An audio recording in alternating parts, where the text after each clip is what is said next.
Last class में हमने शासकीय पत्र पढ़ा था, शासकीय पत्र के अंग, शासकीय पत्र का प्रयोग, शासकीय पत्र की विशेषताएं, कहां कहां प्रयोग होता है। आज पत्र लेखन में हम अपना दूसरा पत्र प्रारंभ करेंगे, जिसको कहते हैं अर्ध सरकारी पत्र या अर्ध शासकीय पत्र। दोनों चीजें एक ही हैं, अर्ध शासकीय या अर्ध सरकारी पत्र। किसी को अगर बीच में कोई प्रॉब्लम होती है या किसी की कनेक्टिविटी टूट जाती है तो कोई बात नहीं, आप लोगों को इसका रिकॉर्डेड जो होगा आज के पूरा लेक्चर वो आपको मिल जाएगा। तो हम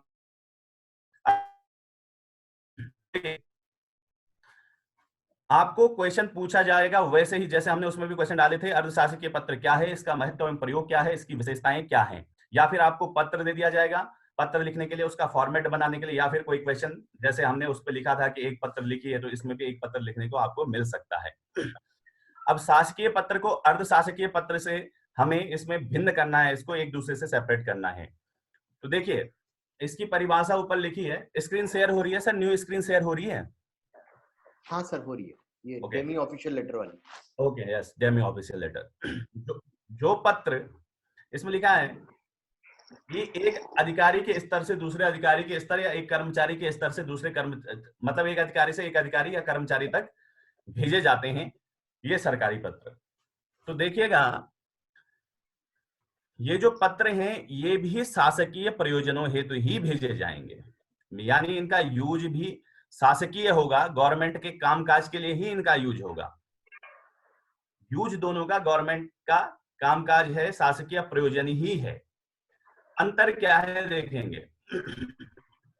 जब सरकारी पत्र को पढ़ रहे थे तो हमने लिखा कि केंद्र सरकार या राज्य सरकार के किसी मंत्रालय या किसी विभाग से दूसरे मंत्रालय या दूसरे विभाग में, यानी वहां पर जो पत्राचार हो रहा था वो कार्यालयों के बीच में हो रहा था, ऑफिस के बीच में हो रहा था, दो विभिन्न कार्यालयों के बीच में, दो ऑफिसेस के बीच में वहां पर पत्र व्यवहार हो रहा था। लेकिन यहां पे हम देखें, यहां पर ये लिखा गया है जो पत्र किसी अधिकारी के स्तर से दूसरे अधिकारी या कर्मचारी के, तो इस अंतर को आप बारीकी से समझेंगे। ये कार्यालयों के बीच में नहीं बल्कि किसी व्यक्ति से दूसरे व्यक्ति के बीच में पत्र व्यवहार हो रहा है, यानी ऑफिस के बीच में नहीं हो रहा है, अधिकारी और कर्मचारियों के बीच में पर्सनल जो है ये पत्राचार हो रहा है। ओके, हमने इसमें मेंशन भी किया है कि विषय तो शासकीय है किंतु शैली व्यक्तिगत होती है। शैली व्यक्तिगत होने का मतलब यही है इसमें कि यूज तो गवर्नमेंट के लिए ही होगा, लेकिन इसकी जो शैली होगी लिखने की वो ऐसा होगा, एक कार्यालय दूसरे कार्यालय को नहीं भेज रहा बल्कि एक व्यक्ति दूसरे व्यक्ति को बैठ रहा है, भेज रहा है। ठीक है ना, सरकार के अंदर किसी व्यक्ति को भेज रहा है। ये तो इसकी डेफिनेशन हुई। आप लोगों का अगर कोई क्वेरी या इससे रिलेटेड कोई डाउट हो तो उसको मेंस लिखते रहें और हम लास्ट में उसको 5 से 10 मिनट उसमें डाउट कर लेंगे। ओके, यूज कहां होगा इसका, इसका इंपॉर्टेंस क्या है और यूज क्या है, यहां से भी क्वेश्चन बनता है। पहला पॉइंट हमने इसमें डाला है कि किसी अधिकारी का व्यक्तिगत ध्यान दिलाने के लिए माना कोई विषय है और वो विषय किसी संबंधित अधिकारी से संबंधित है और हमें उसमें पर्सनल जो है उस अधिकारी का ध्यान दिलाना है, तो वहां पे यूज होगा। माना डीएम देहरादून ने डीएम उत्तरकाशी को जो है कोई लेटर लिखा था किसी चीज से संबंधित। फॉर एग्जाम्पल उन्होंने माना जो देहरादून के उत्तरकाशी में लोग निवासरत हैं अभी कोरोना संक्रमण के दौरान, और उनकी लिस्ट भेजने के लिए जो है डीएम देहरादून के द्वारा डीएम उत्तरकाशी को लेटर लिखा गया था। ठीक है, मैं ये नहीं कह रहा हूं जिलाधिकारी कार्यालय देहरादून के द्वारा जिलाधिकारी कार्यालय उत्तरकाशी को भेजा गया, नहीं, जिलाधिकारी देहरादून के द्वारा जिलाधिकारी उत्तरकाशी को भेजा गया कि उत्तरकाशी जनपद में, देहरादून जनपद के जो भी लोग फंसे हुए हैं लॉकडाउन के कारण, उनकी एक सूची तैयार करके भेजिए। ये लेटर, ये पत्राचार पहले हो चुका था, इस पत्राचार पहले हो चुका था, लेकिन शायद उसमें कुछ लेट हो गई, किसी कारण से कोई विलंब हो गया। तो अब यदि वो विलंब है तो वो विलंब के लिए हमें जो है जिलाधिकारी उत्तरकाशी का ध्यान उस ओर आकर्षित करना है कि हमने आपको पहले एक लेटर लिखा था, उस लेटर में विलंब हुआ है और आप इसको जरूर संज्ञान में लें। तो उस अधिकारी का ध्यान दिलाने के लिए जो है उसके लिए अर्ध सरकारी पत्र पर्सनली जो है डीएम आशीष श्रीवास्तव ने, आशीष चौहान जो अभी के डीएम है, मैं नाम ऐसे में कोई भी हो सकता है कल के दिन, उनको लिख दिया। ओके, पहला पॉइंट ये है। यदि किसी मामले में औपचारिक पत्राचार में हुए विलंब को संबंधित अधिकारी के संज्ञान में लाना हो तथा उस मामले में शीघ्र कार्यवाही की अपेक्षा हो। अब वही बात है, औपचारिक पत्राचार का मतलब है कि माना कोई गवर्नमेंट ऑर्डर, जो इससे पहले वाला हम शासकीय पत्र पढ़ रहे थे, उस पे कुछ निर्देश जो है भारत सरकार के ये सॉरी एग्जाम्पल ले रहे हैं, तो उत्तराखंड शासन की ओर से किसी जिले के अधिकारी को भेजा गया था, किसी भी चीज से संबंधित हो सकता है, माना आपदा राहत से संबंधित जो वित्त होना है, खर्चा होना है किसी जनपद में, कितना खर्चा होगा, इसके लिए शासकीय पत्र उत्तराखंड शासन की ओर से जिलाधिकारी को आया था, माना जिलाधिकारी रुद्रप्रयाग को आया था। ओके, लेकिन उसमें विलंब हो गया, वो तो औपचारिक पत्र था, जो शासकीय पत्र हमने भेजा वो औपचारिक फॉर्मल लेटर कहते हैं उसको, उसमें किसी कारण से विलंब हो गया। अब और वो आपदा का मामला है, बहुत सेंसिटिव मामला है, उसमें देर नहीं होनी है, तो अब जो है पर्सनली उस व्यक्ति को, जो वहां का जिलाधिकारी है, उस जिलाधिकारी को, रुद्रप्रयाग के जिलाधिकारी को उत्तराखंड शासन की ओर से, हो सकता है आपदा प्रबंधन विभाग का कोई सचिव है, वो आबासा कोई भी सचिव है, वो सचिव जो है अपने पर्सनल स्तर पर क्या लिखेगा, जिलाधिकारी रुद्रप्रयाग को लेटर लिखेगा कि भैया आपको ये लेटर हमने शासन की ओर से पहला भेजा था और इसमें अभी तक किसी भी प्रकार की हमें कोई सूचना प्राप्त नहीं हुई है, आप इसका स्वयं से संज्ञान लें और उस पत्र को हमें तुरंत जो है त्वरित गति से हमें वापस भेजें और सारी सूचनाएं प्रोवाइड करवाएं। ये इसका दूसरा प्रयोग हो सकता है। पहला था व्यक्तिगत ध्यान दिलाना, दोनों ही लगभग समान है किसी पर्सनल अधिकारी के संज्ञान में लाने के लिए। तीसरा इसका महत्वपूर्ण जो बिंदु है वो यह है, देखिए शासकीय पत्र जो है वो सरकारी कार्यालयों के बीच में ही सिर्फ पत्राचार होता है, लेकिन अर्ध सरकारी जो पत्र है वो अगर सरकार जो है गैर सरकारी व्यक्ति हो सकते हैं, पंचायत प्रतिनिधि हो आपके, जिला प्रशासन से संबंधित हो, नगर प्रशासन से संबंधित कोई भी हो, उनके साथ अगर पत्र व्यवहार करना है तो सरकार जिन पत्रों का प्रयोग किया जाएगा वो अर्ध सरकारी पत्र होंगे। फॉर एग्जांपल आजकल गांवों में जो है क्वारंटीन सेंटर बनाए जा रहे हैं पंचायतों के अंतर्गत, और पंचायतों के अंतर्गत जो क्वारंटीन सेंटर है उनकी जिम्मेदारी प्रधानों को सौंपी जा रही है गांव में। अब जो है निर्देश किसके होंगे उन प्रधानों को, वो निर्देश तो शासन के ही हैं। अब शासन के निर्देशों से जो है उन प्रधान जो है वो गैर सरकारी व्यक्ति है, उस गैर सरकारी व्यक्ति यानी वो जनप्रतिनिधि है, उसको जो है उसके साथ पत्राचार करना है। माना कि आपके गांव का जो प्रधान है या मुखिया है या सरपंच है, उससे आपके जिलाधिकारी को सूचना मांगनी है, भैया कि तुम्हारे गांव में कितने लोग आ रहे हैं बाहर से और तुम्हारे पास क्या क्या व्यवस्था है और कितना कितना खर्चा लगेगा इसमें, तो उससे संबंधित जो ये भी पत्राचार होगा जनप्रतिनिधियों के साथ, वो आपका अर्ध सरकारी पत्रों के माध्यम से होगा। ये तीसरा पॉइंट है। चौथा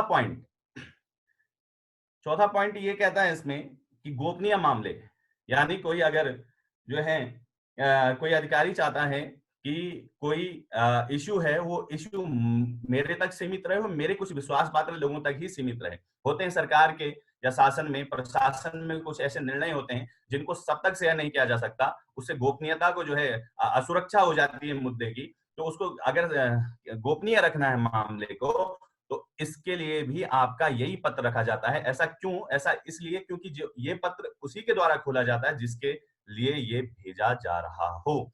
तो ये इसके महत्व हैं, चारों के चारों महत्व। आप कोई डाउट है तो उसको नोट कर लें, फिर हम आखिरी में उससे आपसे फिर उसका क्लियर कर देंगे डाउट आपकी क्वेश्चन करने के बाद। ओके, तो अब ये निष्कर्ष लिखा है आपने, निष्कर्ष ये तो क्वेश्चन राइटिंग जब आप कर रहे होंगे तो इस प्रकार से अगर महत्व पूछा है तो लास्ट में आप लिख सकते हैं इस प्रकार, ये आप लोगों को नोट्स मिल जाएगा, आप अपने तरीके से लिखेंगे इसको। थोड़ा विशेषताएं पे आ जाएं। विशेषताएं देखें, ये विशेषताएं वही हैं जो आपको पत्र लिखते समय ध्यान रखनी है। लेटर हर कोई लिखेगा, लेकिन जो विशेषताएं हैं उनके अनुरूप जो लेटर लिखेगा, जो एक एक बारीकी को पहचान के लिखेगा, अंक उसको अच्छा मिलेगा। देखिए इनका प्रयोजन शासकीय परंतु शैली व्यक्तिगत है, ये हमने पहले ही देख लिया है। प्रयोजन मतलब यूज तो गवर्नमेंट ही होगा, लेकिन जो शैली होगी और व्यक्तिगत होगी। शैली व्यक्तिगत होने का तात्पर्य क्या है? शैली व्यक्तिगत होने का तात्पर्य यह है कि जैसे हम शासकीय पत्र में लिखते थे, तो शासकीय पत्र को हम अन्य पुरुष में लिखते थे। अन्य पुरुष मतलब हिंदी में हम देखते हैं उत्तम पुरुष, मध्यम पुरुष एवं अन्य पुरुष, तो यानी थर्ड पर्सन हम जिसे कहते हैं, उस शैली में लिखते हैं कि आपको सूचित करना है वगैरह, इस ढंग से लिखा जाता था। लेकिन यहाँ पे व्यक्तिगत होगी। व्यक्तिगत कैसे होगी? अगर हम किसी अधिकारी को लेटर लिख रहे हैं तो हम उसको लिखेंगे, यहाँ पर हम उससे आत्मीयता दिखाएंगे। आत्मीयता मतलब आपसे मुझे यह कहना है, ठीक है ना। इसमें आपका व्यक्तिगत शैली होगी, पर्सनल इंस्ट्रक्शन जिसे हम कहते हैं, जिसमें हम व्यक्तिगत संवाद स्थापित करें किसी अधिकारी के साथ, तो वो इसमें रहेगा। गोपनीय विषय वो मैंने अभी आपको बता दिया, कॉन्फिडेंशियल कोई इश्यूज हैं तो उनके लिए इसका यूज होना है।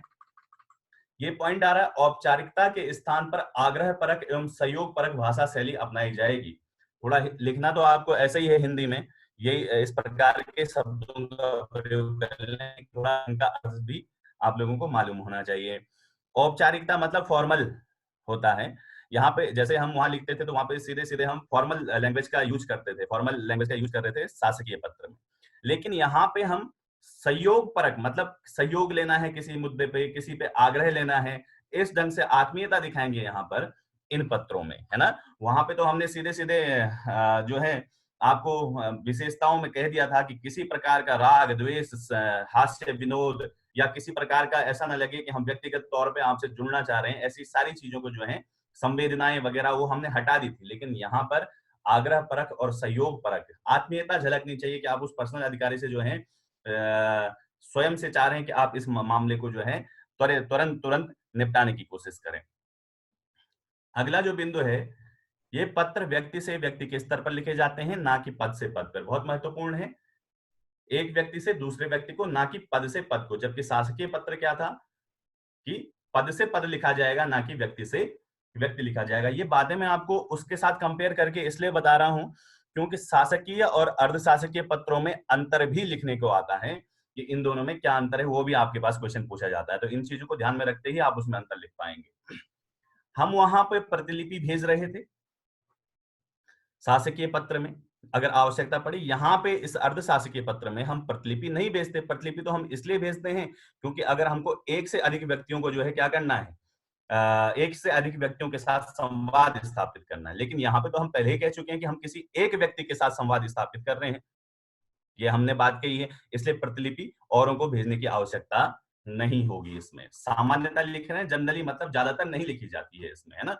इन पत्रों में प्रायः संलग्नक नहीं होते, वहां पे हम संलग्नक जोड़ रहे थे। हमने एक पॉइंट वहां पे शासकीय पत्र में आपको बताया था कि संलग्नक जुड़े होंगे। संलग्नक हमने कहा कि ये पत्र स्वयं में पूर्ण होते हैं, लेकिन अगर संदर्भ की आवश्यकता हो तो संलग्नक जोड़ दिए जाएंगे। तो यहाँ पे संलग्नक नहीं होते। क्यों नहीं संलग्नक होंगे? क्योंकि अर्धशासकीय पत्र आप एक प्रकार का रिमाइंडर समझिए। आपने पहले शासकीय पत्र भेजा था, उसमें देरी हो रही है, उसके लिए आपको रिमाइंड करवाना है अधिकारी को, तो इसलिए आप इसको भेज रहे हैं। तो संलग्नक भेजने की आवश्यकता है ही नहीं, क्योंकि आप पहले ही एक लेटर भेज चुके हो। जैसे आप ये भेजोगे तो उस अधिकारी के माइंड में तुरंत क्लिक हो जाएगा कि हाँ भाई वो लेटर आया था और उस लेटर पे हमने ये एक्शन लेना है। तो इसमें आपको किसी प्रकार का संलग्नक नहीं भेजना है। ये 7वां पॉइंट भी हमने पहले ही थोड़ी देर डिस्कस कर लिया है कि इन पत्रों को वही खोलता है जिसके नाम से लिखे जाते हैं, ठीक है ना। वही व्यक्ति खोलेगा। माना किसी कार्यालय में गया तो जनरली जो लेटर होते हैं तो अधिकारी वगैरह के पास इतना टाइम कहाँ है कि अधिकारी खोलेगा, बाबू बाबू खोलेगा, फटाफट उसको निपटा के जो है उसमें नोटिंग कर लेगा, साइन अधिकारी से करवा लेगा। लेकिन इस लेटर में यही होना है, जिसके नाम से आया वही खोलेगा। जिलाधिकारी कार्यालय में बाबू नहीं खोलेंगे, तहसीलदार नहीं खोलेगा, एसडीएम नहीं खोलेगा। अगर जिलाधिकारी के नाम का है तो जिलाधिकारी ही इस पत्र को खोलेगा। तो जिसके नाम से आया है वही इसको खोलेगा। राजभाषा में लिखने की बाध्यता नहीं होती। राजभाषा में ऑफिशियल जो लैंग्वेज है आपकी हिंदी है भारत के लिए, और अन्य राज्यों के लिए संवाद की अपनी अपनी अलग अलग विशेषताएं हैं।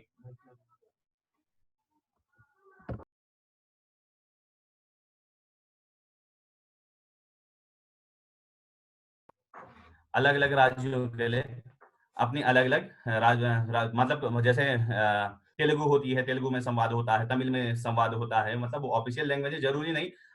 वो आपका अगर आप संस्कृत में लिखना चाहें लिख सकते हैं, कोई दिक्कत नहीं है, उसमें अपनी बोली में लिखना चाहे लिख सकते हैं, वो कोई दिक्कत नहीं है। माना दो आपके तमिल अधिकारी आपस में बात कर रहे हैं, अलग अलग जिलों में दो तमिल अधिकारी हैं, उनको आपस में पत्र व्यवहार करना है, तो जरूरी नहीं कि हिंदी में लिखें, वो अपनी भाषा में भी इसको बोली में जो उनकी भाषा होगी, तमिल भाषा वगैरह, इनमें लिख सकते हैं। ओके, इसकी शुरुआत अनौपचारिक होगी संबोधन के रूप में। देखिए जैसे हम वहां पे लिख रहे थे कि जैसे हमने प्रेषित का नाम लिखा था सेवा में, उसके बाद जब हम महोदय लिख के अपना मेन बॉडी को स्टार्ट कर रहे थे पेपर के, तो महोदय या महोदया का ही यूज कर रहे थे। तो इसमें आप महोदय भी लिख सकते हैं, महोदया भी लिख सकते हैं, प्रिया श्री भी लिख सकते हैं, या प्रिया श्री उसका नाम लिखकर भी उसको आप संबोधन के रूप में लिख सकते हैं। ये बात क्या है कि हमने कहा कि जैसे हम शासकीय पत्र में सिर्फ महोदय और महोदया का यूज कर रहे थे, क्योंकि वो पद से पद लिखा जा रहा था, फॉर्मली लिखा जा रहा था, औपचारिक पत्र लिखा जा रहा था। उसमें औपचारिकता बहुत अधिक ध्यान रखना पड़ता है कि वो फॉर्मल हो जाए, किसी भी प्रकार से वो व्यक्तिगत पर्सनल ना हो जाए। लेकिन यहाँ पे आत्मीयता, हमने पहले कहा जाए कि एक दो के बीच में आत्मीयता झलकनी चाहिए, तो आप उनका स्पेसिफिक नाम लिख के जिस अधिकारी को भेज रहे हैं, तो लिख सकते हैं कि प्रियश्री, वो अब मोहनदास है या कोई भी व्यक्ति है, उसको आप उसका नाम लिखकर भी मेंशन कर सकते हैं, महोदय कह के भी कह सकते हैं और महोदया भी लिख सकते हैं। स्वनिर्देश, अंत में जहां पे आप लिख रहे थे, जब पत्र खत्म हो रहा था, आपकी मेन बॉडी खत्म हो रही थी लेटर की, तो उसमें आप भौदी का प्रयोग कर रहे थे। तो यहाँ पे भौदी का यूज भी हो सकता है, और भौदी के स्थान पे आप ये भी लिख सकते हैं कि आपका डैश डैश डैश जो भी है। ये इस ढंग से इसके प्रमुख विशेषताएं शासकीय पत्र की हो गई हैं। ओके, पिछले वाले में हमने अंग जो हैं, उन अंगों को भी इसमें स्क्रीन में टाइप किया था, लेकिन अंगों को मैं आज जो है आपको फॉर्मेट के साथ ही समझाऊंगा। इसके उसमें लिखने की आवश्यकता नहीं, आप लोगों को समझ में आ जाएगा कि कैसे कैसे लिखना है। तो जैसे हमने लिखा था कि पहले प्रेषक लिखें, फिर शासकीय पत्र लिखें, तो लिखना तो है, पूछा तो जा सकता है, लेकिन मैंने इसमें नहीं लिखा। मैं आपको चाह रहा हूं कि फॉर्मेट के साथ समझा दूं अंगों को भी। ये कुछ क्वेश्चन मैंने लिखे हैं, क्वेश्चन को हम बाद में डिस्कस करते हैं, लेकिन पहले हम इसका फॉर्मेट समझते हैं। फॉर्मेट स्क्रीन पे आ रहे हैं, दोनों इमेजेस आ रही हैं?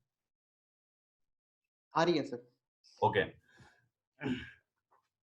तो ये पहला आप देखें लेफ्ट में जो आपकी स्क्रीन पर होगा, ये फॉर्मेट है अर्धशासकीय पत्र का। अब इसको अंतर जरूर ध्यान रखेंगे कि शासकीय और अर्धशासकीय पत्र में क्या क्या अंतर होने वाले हैं। कुछ लोग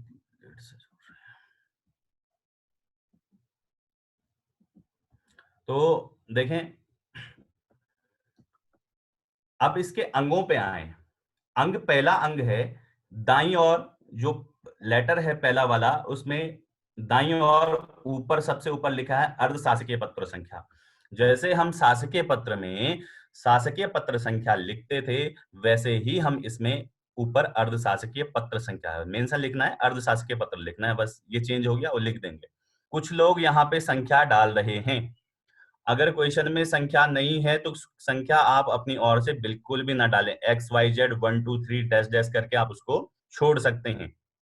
उसमें पत्र संख्या लिखने की कोई आवश्यकता नहीं है अगर क्वेश्चन में मेंशन नहीं है तो।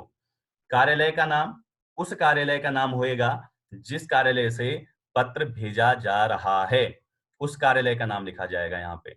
वैसे लिखना है, माना गृह विभाग उत्तराखंड की तरफ से लिखा जा रहा है, तो लिखेंगे आप गृह विभाग उत्तराखंड, शासन पता देहरादून, क्योंकि गृह विभाग सचिवालय देहरादून में है, तो अगर मतलब सचिवालय के किसी विभाग से आ रहा है, उत्तराखंड शासन के किसी विभाग से आ रहा है, तो देहरादून ही आएगा। अगर किसी जिले से आ रहा है तो जो है यहाँ पे जिले का नाम लिख सकते हैं और दिनांक सीधे आप यहाँ पर डाल देंगे।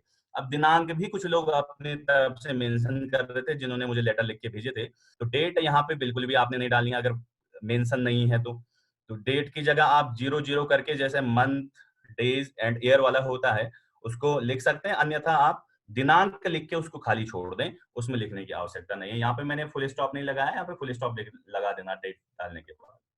अब देखिएगा, ये तो पहला अंग हो गया, नंबर 1 अर्धशासकीय पत्र संख्या, कार्यालय का नाम, पता, दिनांक। नंबर 1 अंग ये हो गया, हम अर्धशासकीय पत्र के अंगों के बारे में चर्चा कर रहे हैं। दूसरा, उसके बाद जो शासकीय पत्र हमने देखा, आप लोग चाहें तो शासकीय पत्र का जो फॉर्मेट है उसको भी खोल सकते हैं अपने सामने, ताकि आपको आसानी रहे समझने में। उसमें हमने जब जो पत्र भेज रहा है पहले लिखा प्रेषक, फिर उसका नाम, फिर पदनाम, फिर उसका शासकीय पता, ये लिखा था। और जब हमने यहाँ पे शासकीय पत्र और ये कार्यालय का नाम लिख दिया, उससे कुछ स्थान छोड़ के जहां पे ये खत्म हुआ था उसको यहां लिखा था हमने। लेकिन इसमें आप देख रहे हैं इसका जो दूसरा अंग है, ये नाम पदनाम, ये है तो उसी का, प्रेषक का नाम है, भेजने वाले का नाम है, लेकिन ये सीधा इसी के सामने में बाईं ओर लिखा जाएगा। जहां पे अर्थशास्त्र की पत्र संख्या लिखी है, इसी के सामने बिल्कुल बाईं ओर शीर्ष में यहाँ पे नाम और पदनाम आएगा, उसका कार्यालय का नाम पता नहीं आएगा। जैसे उसमें हम प्रेषक नाम पदनाम फिर उसका शासकीय पता लिख रहे थे, वो चीजें नहीं, यहाँ पे सीधे नाम पदनाम फुल स्टॉप ये लिखा। शासकीय पत्र में तीसरा जो अंग था, ये दूसरा अंग हो गया इसका, उस तीसरे में हम प्रेषिती का नाम लिख रहे थे। प्रेषिती मतलब जिसको हम लेटर भेज रहे हैं, तो प्रेषिती का प्रेषिती लिखकर उसका नाम भेज रहे थे, या सेवा में लिख रहे थे, सेवा में डैश डैश डैश डैश। यहाँ पे वो चीज गोल है, यहाँ पे वो चीज मेंशन नहीं, वो कहाँ है वो अभी बताऊंगा, अभी आपको लेटर में आ जाएगा। लेकिन अभी यहाँ पे फोकस करें, वो यहाँ पे नहीं है। जैसे ही आपने ये अर्धशासकीय पत्र संख्या लिखा, प्रेषक का नाम पदनाम लिखा, वैसे ही विषय पे आ जाएंगे। ये मैंने कॉमा लगाया है, कॉमा नहीं, यहाँ पे डैश आएगा विषय के आगे। विषय लिखा, जो भी विषय है, विषय बिल्कुल संक्षिप्त होना चाहिए, इस बात को बहुत ध्यान रखेंगे, क्योंकि जो आपका पूरा लेटर में जो भी विषय आपने लिखा है उसका जो संक्षिप्त, ताकि जो पढ़ने वाला है उसको सीधे समझ में आ जाए कि भैया ये पत्र किस संबंध में है। विषय ऐसा होना चाहिए कि उसको पढ़ के ही लग जाए कि इसके अंदर हमें क्या मिलने वाला है, और उसको अंडरलाइन करके फुल स्टॉप कर दिया। फिर वो शुरू होगा यहां से संबोधन। संबोधन शुरू हुआ, तो संबोधन के लिए हमने आपको बताया था कि उसमें महोदय लिख सकते हैं, प्रिय महोदय लिख सकते हैं, प्रिय श्री नाम लिख भी सकते हैं, या माना कोई अग्रवाल जी हैं, नौटियाल जी हैं, तो लिख सकते हैं प्रिय नौटियाल जी। इस ढंग से आप इसको लिख सकते हैं, प्रिया सैनी जी वगैरह वगैरह, जो भी हो सकता है, इस ढंग से आप लिखेंगे। और एक चीज ध्यान रखिएगा, वहां पे हमने शुरू किया था कि मुझे यह कहने का निर्देश हुआ है। तो निर्देश जो हो रहा था, जब हम ऊपर से नीचे लिख रहे थे, तो निर्देश शासन की ओर से हो रहा था। हमने वहां पे समझाया था आपको, शासन या राज्यपाल की ओर से हो रहा था। लेकिन यहाँ पे तो पर्सनल बातें चल रही हैं, तो निर्देश तो कहीं से हुआ नहीं है। तो या तो आप क्या कर सकते हैं, निवेदन कर सकते हैं अपने मित्र से, अगर आप संवाद कर रहे हैं उससे। मित्र मतलब लगभग समकक्ष अधिकारी, या उनके बीच में, अधिकारियों के बीच में जो बात चल रही है, तो निर्देश तो किसी का हुआ नहीं है बात करने का। आप व्यक्तिगत तौर पर उससे क्या करना चाह रहे हैं, पत्राचार करना चाह रहे हैं, तो या निवेदन कर सकते हैं। आत्मीयता झलकानी है तो निवेदन किया जा सकता है, आग्रह किया जा सकता है उनसे, अपेक्षा की जा सकती है उनसे। तो ये चीजें यहाँ पे, मुझे यह निवेदन करना है, मुझे यह आग्रह करना है, मुझसे यह कहने की अपेक्षा की गई है, ये भी लिखा जा सकता है। मुझसे यह कहने की अपेक्षा की गई है, इनडायरेक्ट वे में लिखा गया है, सीधे नहीं लिखा हमने कि मुझे यह कहने का निर्देश हुआ है, मुझसे यह कहने की अपेक्षा की गई है। तो मतलब आत्मीयता झलकाने के लिए हमने डायरेक्टली ये नहीं कहा कि हमें किसी ने निर्देश दिया है, ये लग रहा है कि हम व्यक्तिगत तौर पर आपसे जुड़ रहे हैं। व्यक्तिगत तौर पर जुड़ रहे हैं, लेकिन अपने पर्सनल घर के कामों को निपटाने के लिए नहीं जुड़ रहे हैं। काम तो वही है ना, शासकीय, तो हो तो गवर्नमेंट के लिए ही रहा है, लेकिन अधिकारियों के बीच में हो रहा है। फिर आपने पहला पॉइंट किया, उसको फुल स्टॉप किया। वैसे ही दूसरा जो बिंदु होगा, वहां से पॉइंट डालना आप शुरू करेंगे, बिंदु संख्या, परिच्छेद संख्या हम जिसको कहते हैं, पॉइंट डालेंगे, उसको फिर फुल स्टॉप वगैरह, या आपका मेन बॉडी खत्म। यहाँ पे किसी ने अभी क्वेश्चन भी किया था कि कितने पॉइंट लिख सकते हैं, तो लेटर जो है यथासंभव संक्षिप्त हो, जितने में आपकी बात पूरी हो जाए उतना ही लिखेंगे। ज्यादा अपनी तरफ से अपनी भावनाओं को लिखने की कोशिश बिल्कुल मत करिएगा कि अगर अपनी भावनाएं डाल दूं कि काश ऐसा होता, काश पहाड़ों में मैदान बन जाता, मैदानों में पहाड़ बन जाता, ऐसा नहीं होगा इसमें। फैक्ट वाली बात होंगी, शासकीय बात होंगी, वो लिखी जाएंगी। हम लंबा खींचने के चक्कर में कहीं अपना नंबर न गंवा दें, तो इसलिए ध्यान रखिएगा बहुत शॉर्ट रहे, और ऐसा रहे कि जिसमें हमारी सारी बातें जो लेटर में हमसे पूछी गई हैं वो लिख दी गई हैं। ओके, अगला अगला है, ये तो मेन बॉडी हो गई लेटर की, ये अंग है भैया, 1 2 3, चौथा अंग मुख्य क्लेवर हो गया। पांचवें अंग पे आ जाएं। पांचवें अंग पे ये स्वनिर्देश है, जब पत्र की समाप्ति होती है, तो यहाँ पे आप भवदीय लिख सकते हैं, आपका लिख सकते हैं, और फिर वही हस्ताक्षर, नाम पद नाम फुल स्टॉप, शासकीय पता नहीं आएगा। ये इसका फॉर्मेट है। अब अगला जो बिंदु है अंग का, वो यहाँ पे देखिए सेवा में जो शासकीय पत्र में प्रेषिति जिसको लेटर भेजा जा रहा है वो प्रेषक के नीचे आता था यहाँ, लेकिन इसमें आप देखें तो ये पत्र के अंत में आ रहा है बाईं ओर। जैसे ही आपने ये स्वनिर्देश किया, स्वनिर्देश ये है, ये भौतिक वगैरह जो आप लिख रहे हैं आप, जैसे ही आपने ये समाप्त किया यहाँ पे, तो पदनाम जो है, आप चाहें तो इसको पेंसिल से लाइन खींच लें, ये आइडियल नहीं है। उस पदनाम से थोड़ा नीचे यहाँ से आप सेवा में शुरू करेंगे बाईं ओर, और नाम पता, नाम पदनाम और इसका पता भी जरूर लिखेंगे जिसको भेजा जा रहा है। तो ये यहाँ पे शासकीय सॉरी अर्ध शासकीय पत्र डेमी ऑफिशियल जो लेटर है उसका फॉर्मेट आप लोगों के सम्मुख है। अब लास्ट में आप ये कुछ देख रहे होंगे यहाँ पे मैंने एनवेलप बनाया है और उस पे कुछ लिखा है, ये मैंने लिफाफा बनाया है, एनवेलप जिसे कहते हैं लिफाफा है। ये क्यों बनाया है? क्योंकि देखिए जो अर्धशासकीय पत्र होता है उसका जो बाहर है उस पर लिखा जाता है संकेत, किसी न किसी रूप में ये लिखा जाता है कि यह पत्र अर्धशासकीय पत्र हो है। ऐसा क्यों? ऐसा इसलिए लिखा जाता है, अभी हमने कहा था इस पत्र को वही खोलता है जिसके नाम से ये है। अगर संकेत बाहर नहीं है तो ऑफिस में, किसी ऑफिस में गया तो कोई भी खोल लेगा उस लेटर को। तो इसलिए इस पत्र में जो है इसका लिफाफा है उसमें बाहर से अर्धशासकीय पत्र संख्या और सेवा में जिसको भेजा जा रहा है उसका नाम, पदनाम और शासकीय पता लिखा जाता है। तो जब आप फॉर्मेट बनाने के लिए आपसे क्वेश्चन में पूछा जाए तो जब आप अपना ड्राफ्ट ये पूरा पेपर ये आलेखन तैयार कर लें, अर्धशासकीय पत्र का फॉर्मेट तैयार कर लें, तो लास्ट में जो स्पेस बचा है उस पे एक लिफाफा बनाएं। ये लिफाफा अच्छा नहीं बना है, टेढ़ा बना है, आप और अच्छा बनाने की कोशिश कीजिएगा। लिफाफा बनाएंगे, एनवलप बनाएंगे और उस पे अर्धशासकीय पत्र संख्या, सेवा में नाम, पदनाम वगैरह इसमें मेंशन कर देंगे। तो ये इसका फॉर्मेट है कच्चा खाका अर्धशासकीय पत्र का है। अब कुछ लोगों का प्रश्न ये भी था कि सर आप एक लेटर लिख लो, होता है बिल्कुल, स्टार्टिंग में सभी के साथ ये समस्याएं आती हैं, नहीं लिख पाते हैं, लेकिन ये बहुत बड़ा चैलेंज नहीं है। ये जो लेटर राइटिंग है अगर आपने अच्छे से तैयार कर लिया तो आपको सबसे बेहतर और सबसे आसान भी यही लगेगा और अच्छे अंक भी यही दिलाएगा, बस थोड़ा प्रैक्टिस करने की आवश्यकता है। तो अब जरा क्वेश्चन पे आ जाए। क्वेश्चन देखिएगा, इसमें मैंने 3 क्वेश्चन लिखे हैं। पहला प्रश्न है, पुलिस कार्मिकों के प्रशिक्षण हेतु एक प्रशिक्षण संस्थान की स्थापना हेतु प्रस्ताव भेजने के लिए गृह सचिव मनमोहन दास द्वारा, हो सकता है XYZ कोई भी हो, यहाँ पे मनमोहन दास ये मैंने कहीं से लिया है लेटर, मनमोहन दास द्वारा पुलिस महानिदेशक देहरादून BK श्रीवास्तव को एक अर्धशासकीय पत्र लिखिए। एक क्वेश्चन ये है।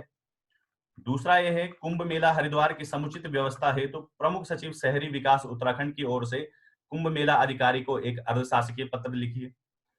तो कहीं तो अर्धशासकीय पत्र मेंशन है, लेकिन अब अगला क्वेश्चन देखेंगे। अगला क्वेश्चन आपको क्या करेगा, परेशान करेगा। केदारनाथ आपदा में हताहत परिवारों एवं व्यक्तियों के चिन्हीकरण के कार्य को त्वरित करवाने के लिए सचिव उत्तराखंड शासन की ओर से संबंधित जिलाधिकारी को एक पत्र लिखिए तथा यह किस प्रकार का पत्र होगा। अभी तो हम अर्धशासकीय पत्र पढ़ रहे हैं तो आप लोगों के माइंड में तो चल ही रहा है कि अर्धशासकीय पत्र, लेकिन अगर ऐसा क्वेश्चन आ गया तो पहचान कैसे करेंगे कि ये शासकीय पत्र है या अर्धशासकीय पत्र है? तो इसको समझ लें, वही माइनर सा डिफरेंस है।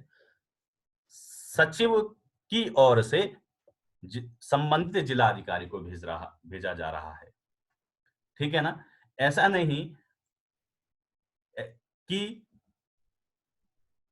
आपदा प्रबंधन विभाग उत्तराखंड शासन की ओर से, अगर होता आपदा प्रबंधन विभाग उत्तराखंड शासन की ओर से संबंधित जिलाधिकारी को भेजिए, तब तो सरकारी पत्र शासकीय पत्र हो जाता है, क्योंकि किसी कार्यालय के द्वारा किसी कार्यालय को भेजा जा रहा है। लेकिन यहाँ पे क्या बोला है, सचिव उत्तराखंड शासन, यानी किसी व्यक्ति से, ये वो नहीं बोल रहा है कि कार्यालय की ओर से, सचिव की ओर से संबंधित जिलाधिकारी को, यानी व्यक्ति से व्यक्ति की ओर, ऐसे आपको आइडेंटिफाई करना है। अगर फिर भी डाउट रहा तो आप क्वेश्चन कर लेंगे मुझसे, अभी इसमें मैं और भी एग्जाम्पल के साथ आपको इसको समझाऊंगा। जब व्यक्ति से व्यक्ति हो तो अर्ध सरकारी पत्र, जब कार्यालय से कार्यालय को भेजना है, जिलाधिकारी कार्यालय को भेजिए। अगर ऐसा लिखा होता कि आपदा प्रबंधन उत्तराखंड शासन की ओर से, अगर लिखा होता सीधे उत्तराखंड शासन की ओर से संबंधित जिलाधिकारी कार्यालय को एक पत्र लिखिए। तो वो शासकीय या सरकारी पत्र होता, लेकिन यहाँ पे सचिव की ओर से जिलाधिकारी को बोला है, तो अर्धशासकीय। संभवतः समझ में बात आ गई होगी। तो पहले तो आपने ये समझना है कौन सा लेटर है, समझ गए। उसके बाद आपने लेटर लिखना है और फिर जो है लास्ट में आंसर लिख देंगे कि यह अर्ध सरकारी पत्र है। तो अभी मैंने एक लेटर लिखा है यहाँ पे, कौन सा है, पुलिस कार्मिकों वाला एक क्वेश्चन था आप लोगों का, ये देखिए। इसमें ये नाम-वाम लिखे हैं कुछ, इनको शायद मैंने छोड़ दिया है, लेकिन फिर आप देख लें, पुलिस कार्मिकों के प्रशिक्षण हेतु एक स्थान चाहिए। क्वेश्चन ये है, कह रहा है, पहला प्रश्न देखिए, पुलिस ट्रेनिंग इंस्टीट्यूट स्थापित करना उत्तराखंड में, उसके लिए जगह-वगह ये सारी चीजें चाहिए। तो उसके लिए जो है कहाँ से प्रस्ताव भेजने के, गृह सचिव की ओर से, क्योंकि गृह मंत्रालय के अंडर में ही आएगा, तो गृह सचिव की ओर से और देहरादून जिले के जो महानिदेशक हैं, पुलिस महानिदेशक, उनको भेजा है। तो देखिए कैसे लिखा है। अर्ध शासकीय पत्र संख्या, उत्तराखंड शासन, गृह अनुभाग, डैश खाली छोड़ दो। अब अनुभाग अपनी तरफ से लिखने की कोई जरूरत नहीं है। गृह अनुभाग, देहरादून, दिनांक में मैंने शून्य शून्य लगा दिया, जरूरी नहीं, आप दिनांक लिख के भी छोड़ सकते हैं, ठीक है। ये पहला भाग हो गया। नाम नहीं लिखना अपनी तरफ से, अगर उसमें जैसे इस क्वेश्चन में मेंशन था तो आप नाम लिख सकते हैं, ठीक है, जो भी नाम लिखे हैं तो तब लिख सकते हैं। अगर क्वेश्चन में नाम मेंशन नहीं है तो अपनी तरफ से जो नाम है वो आबासा, काखागा, है ना, इस ढंग से आप लिख सकते हैं। तो मैंने नाम नहीं लिखा है, आबासा, कॉमा, सचिव, फिर फुल स्टॉप। यहाँ पे पदनाम आ गया, नाम आ गया, पदनाम आ गया, शासकीय पता नहीं आया है, देख जो हमने फॉर्मेट में अभी यहाँ पे डिस्कस किया था। तो ये आबासा सचिव हो गए। अब सीधे हम विषय पे आ गए। विषय क्या है, पुलिस कार्मिकों हेतु प्रशिक्षण संस्थान की व्यवस्था के संबंध में। जो पूरा टॉपिक है उसका शॉर्ट में जो रहा हमने लिखा है, और भेज रहे हैं कि जिसको, उसको लिखा प्रिय काखागा, है ना। अब अगर क्वेश्चन में नाम मेंशन है, वो बार बार मैं बताऊंगा नहीं, आप अगर मेंशन है नाम तो लिख लेंगे, नहीं मेंशन है तो ये काखागा आवासा चलेगा। तो प्रिय काखागा, पहला पॉइंट हमने लिखा है, ध्यान से सुने। पुलिस कार्मिकों के प्रशिक्षण हेतु किसी उपयुक्त स्थान पर एक प्रशिक्षण संस्थान विषयक शासन के पत्र संख्या डैश दिनांक डैश का अवलोकन करने का कष्ट करें। अब ये किसका अवलोकन करना है, हमने अभी कहा था कि अर्धशासकीय पत्र जो हैं, किसी मामले में अगर विलंब हो रहा है या किसी मामले में किसी अधिकारी को ध्यान संज्ञान में लाना है, तो उसके लिए, यानी एक लेटर पहले आ चुका है शासन का, इसके लिए जीओ पहले आ चुका है, गवर्नमेंट ऑर्डर, लेकिन इस पर कोई सूचना नहीं आई है, तो हमने इनको क्या कह दिया कि इनका ध्यान दिला रहे हैं कि इसका अवलोकन करने का कष्ट करें। अब कष्ट करें वगैरह भाषा शासकीय पत्र में ही आएगी, उसमें नहीं आएगी शासकीय में। पत्र संख्या डैश दिनांक डैश का अवलोकन करें, इनका ध्यान दिला दिया। आपको समझ में आ रहा होगा जो विशेषताएं हमने पढ़ी थी अभी की, किसी अधिकारी के संज्ञान में लाना है, पहले से जो कोई कार्यवाही चल रही है उसके संदर्भ में। ये पहला बिंदु खत्म। दूसरा बिंदु शुरू किया, इस संबंध में मुझसे यह कहने की अपेक्षा की गई है। अभी हमने कहा था कि ये कहा जा सकता है, ये नहीं कहा जा सकता कि मुझे यह कहने का निर्देश हुआ है। इस संबंध में मुझसे यह कहने की अपेक्षा की गई है कि इस विषयक विस्तृत प्रस्ताव भेजने का कष्ट करें, ताकि उसे वित्तीय वर्ष डैश, वित्तीय वर्ष अब कोई भी फाइनेंशियल ईयर हो सकता है, आप अपनी तरफ से कोई फाइनेंशियल ईयर नहीं डालेंगे, क्योंकि भैया पुलिस कार्मिकों के लिए ट्रेनिंग इंस्टीट्यूट बनाना है, तो उस पे खर्चा वर्चा तो आएगा सरकार का, है ना। और सरकार खर्चा उसको बजट में पेश करेगी फाइनेंशियल ईयर में कि भैया पुलिस इतना इतना जो है इसके लिए खर्चा आना है, तो सरकार उसमें रहेगी। उसके बाद बजट पास होगा और उसके बाद जो है उसका आवंटन किया जाएगा। तो कि आय व्यय की निधि नई मदों में सम्मिलित किया जा सके। तो ये मैंने इसको शॉर्ट में लिख दिया है। ये जरूरी नहीं कि आपको ऐसा ही लिखना है, आप इसको अपने तरीके से और बेहतर तरीके से लिख सकते हैं, लेकिन बेहतर तरीके का मतलब नहीं आप अपनी बातें, भावनाओं को नहीं लिखेंगे इसमें कि काश ऐसा होता कि एक ट्रेनिंग इंस्टीट्यूट यहीं हो जाता तो लोगों को सहूलियत मिलती और सारे के सारे पुलिस वाले उत्तराखंड में ही बनते, उनको मेरठ जाने की आवश्यकता नहीं। नहीं, ये सारी चीजें लिखने की आवश्यकता नहीं है। शॉर्ट में अपनी बातें फैक्ट के साथ आप लिख लेंगे। अब ये कैसे डेवलप होगा कि हम ये भाषा में लोगों को बहुत दिक्कत हो रही होगी आप लोगों को, मैं समझ रहा हूँ। ये कैसे होगा, मैंने कहा आप government of India, government of Uttarakhand के जो जितने भी लेटर जारी होते हैं उन लेटर को पढ़ने की प्रैक्टिस कीजिए। जरूरी नहीं उत्तराखंड का, दिल्ली का भी पढ़िए, हर जो भी लेटर कहीं से मिल रहा है उसको पढ़िए। उसके बाद आपके अंदर भाषा कैसे बनाई जाए वो डेवलप अपने आप होने लग जाएगी धीरे धीरे। और ऐसे हम लेटर लिखते चलेंगे, 4 5 7 8 10 जितने भी लेटर होंगे तो अपने आप हो जाएगा, उसमें कोई दिक्कत नहीं। फिर ये यहाँ पे समाप्ति की है, काकागा पुलिस जो जिसको भेज रहे हैं ये हो गया। तो ये अर्ध सरकारी पत्र जो है उसका फॉर्मेट था आप लोगों के सम्मुख। और अर्ध सरकारी पत्र है क्या, इससे संबंध भी हमने बात कर ली है। तो जरा आप लोग अपने क्वेश्चन और कुछ डिस्कशन कर लेते हैं, क्वेश्चन है आप लोगों के वो जरा पूछ सकते हैं। अभी एक एक करके हैंड रेज करें और अपने अपने प्रश्न एक एक करके सभी लोग पूछेंगे, क्योंकि डाउट तभी क्लियर होंगे, नहीं पूछोगे तो तब नहीं होंगे। सभी लोग पूछ लें, अनम्यूट कर लें सभी लोगों को।